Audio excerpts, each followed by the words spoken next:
Hello students, bless you all. पिछली video में हम लोगों ने उपसर्ग चैप्टर को पढ़ा था और आज के इस वीडियो में हम प्रत्यय चैप्टर को पढ़ेंगे।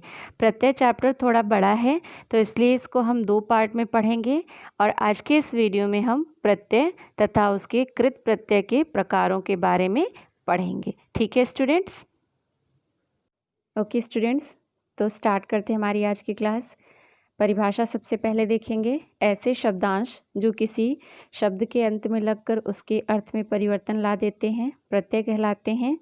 जैसे पढ़ प्लस आई पढ़ाई, पहन प्लस आवा पहनावा, क्रोध प्लस ई क्रोधी। लेसन, जब हमने उपसर्ग पढ़ा था तो उपसर्ग में था कि ऐसे शब्दांश जो शब्द के प्रारंभ में यानी कि शब्द के स्टार्टिंग में आकर के किसी शब्द में लग जाते हैं और उसके अर्थ को परिवर्तित कर देते हैं। ठीक है, लेकिन प्रत्यय क्या है? शब्द के अंत में लग करके उसके अर्थ में परिवर्तन ला देंगे। ठीक है, और देखिए दोनों में क्या समानता है कि दोनों शब्दांश हैं, कोई भी शब्द नहीं है। शब्दांश है मतलब शब्द के अंश हैं, कोई भी पर्टिकुलर शब्द नहीं है। ठीक है, आगे चलते हैं। ठीक है स्टूडेंट्स, तो देखते हैं प्रत्यय के प्रकार। प्रत्यय 2 प्रकार के होते हैं। पहला होता है कृत प्रत्यय और दूसरा होता है तद्धित प्रत्यय। जो प्रत्यय क्रिया के धातु रूप के बाद लगते हैं तथा जिनके प्रयोग से संज्ञा और विशेषण शब्दों का निर्माण होता है कृत प्रत्यय कहलाते हैं। जैसे उदाहरण लिखा हुआ है, चढ़ प्लस आई चढ़ाई, हंस प्लस ई बराबर हंसी। तो देखिए अब कह रहा है कि क्रिया के धातु रूप में लगते हैं। ठीक है, तो धातु क्या होता है? जैसे यहाँ पर लिखा है चढ़, पढ़, लिख,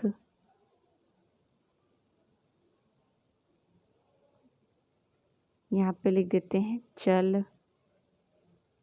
ठीक है, तो इस तरह से जब लिखा रहेगा तो वह क्रिया का धातु रूप कहलाएगा। लेकिन जब ऐसे लिख दिया जाएगा चढ़ना, पढ़ना, लिखना,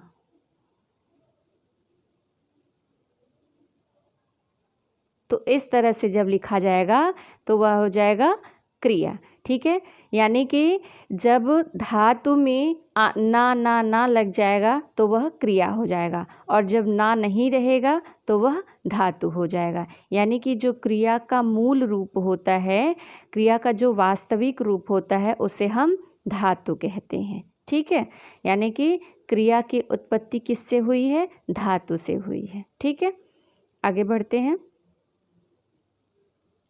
अब देखेंगे कृत प्रत्यय 5 प्रकार के होते हैं। पहला क्या है?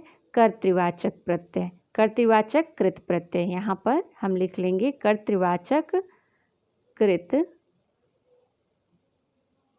प्रत्यय। ठीक है, तो कर्तृवाचक कृत प्रत्यय का उदाहरण क्या, डेफिनेशन क्या है? जिस प्रत्यय द्वारा बने शब्द काम करने वाले अर्थात कर्ता का बोध होता है उसे हम कृत प्रत्यय कहते हैं। जैसे बल प्लस वान बलवान, चूहा प्लस इया चूहिया।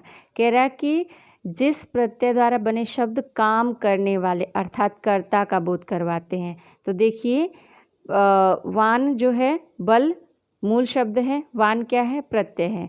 तो वान बल मतलब शक्ति होता है और वान मतलब कोई आदमी के बारे में बताया जा रहा है। तो कर्ता करने वाला कौन सा है? कर्ता कौन सा हो गया? बलवान हो गया। चूहा कोई मूल शब्द है और इया उसमें प्रत्यय लगा दिया गया तो चूहिया। तो यानी कि चूहिया किसी काम को करने वाली है, यानी कि ये करता है। ठीक है स्टूडेंट्स, आगे बढ़ते हैं।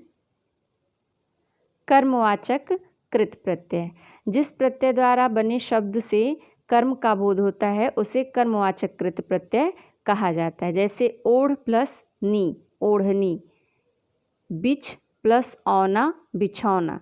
यानी कि जब हम कोई काम, जैसे वह ओढ़नी ओढ़ती है, तो ओढ़नी क्या हो जाएगा? कर्म हो जाएगा। वह बिछौना बिछा रहा है, तो बिछौना क्या हो जाएगा? कर्म हो जाएगा। तो जब जिन शब्दों से किसी कर्म का बोध होगा, तो वो क्या बोध मतलब होता है? ज्ञान। तो उसे हम क्या कहेंगे? बिछौना, उसे हम क्या कहेंगे? कर्मवाचक प्रत्यय। ठीक है, आगे चलते हैं। करणवाचक प्रत्यय, जिस प्रत्यय द्वारा बने शब्दों से क्रिया के साधन अर्थात करण का बोध होता है, उसे करणवाचक कृत प्रत्यय कहते हैं। जैसे मेल प्लस आ, मेला। मेल प्लस आ, मेल क्या है? ये क्या है? क्रिया है। ठीक है, और आ, मेला, यानी कि मेला जो है वो करण है, मेला किसी चीज़ का साधन है। ठीक है, इस वजह से इसको हम क्या कहेंगे? करणवाचक कृत प्रत्यय कहेंगे। चट प्लस नी, चटनी। चट मतलब जल्दी से, नी मतलब नी। अब देखिए, चटनी कोई चीज़ हो गई, कोई वस्तु हो गई जो साधन के रूप में प्रयोग की जा रही है। तो ऐसे शब्द जहाँ पर हमें ये प्रतीत होगा कि ये साधन के रूप में प्रयोग किए जा रहे हैं, उसको हम कहेंगे करणवाचक कृत प्रत्यय। ठीक है, भाववाचक कृत प्रत्यय, जिस प्रत्यय द्वारा बने शब्द से भाव का बोध होता है, उसे भाववाचक कृत प्रत्यय कहते हैं। जैसे लिख प्लस आई, लिखाई। यहाँ पर क्या बोध हो रहा है? भाव का बोध। आई, लिखाई, आई, लिखाई। ठीक है, लिख क्रिया है, आई उसमें प्रत्यय लगा, तो लिखाई। लिखाई जो होता है वो किसी भाव का बोध कराता है।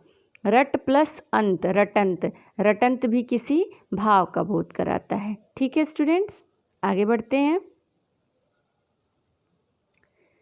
क्रियावाचक कृत प्रत्यय, अगला क्या है? क्रियावाचक कृत प्रत्यय, जिस प्रत्यय द्वारा बने शब्दों से क्रियावाचक विशेषण, संज्ञा या विशेष अर्थ की बोधक क्रियाएं बनती हैं, उन्हें क्रियावाचक कृत प्रत्यय कहा जाता है। जैसे जिस प्रत्यय द्वारा बने शब्दों से क्रियावाचक विशेषण, संज्ञा या विशेष अर्थ की बोधक क्रियाएं बनती हैं, उन्हें क्रियावाचक कृत प्रत्यय कहा जाता है। जैसे लूट प्लस एरा बराबर लुटेरा। ठीक है, टिक प्लस आऊ, टिकाऊ। लुटेरा क्या है? संज्ञा है। कोई लूटने वाला है तो उसको हम लुटेरा बोलते हैं, तो वो क्या बन जाएगा? संज्ञा हो जाएगा।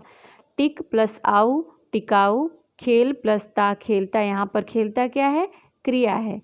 रो प्लस कर, रोकर। ठीक है, तो यहाँ पर ये विशेषण हो जाएगा। तो इस तरह से हमारा जो प्रत्यय है उसके एक पार्ट को हमने आज फिनिश कर लिया है।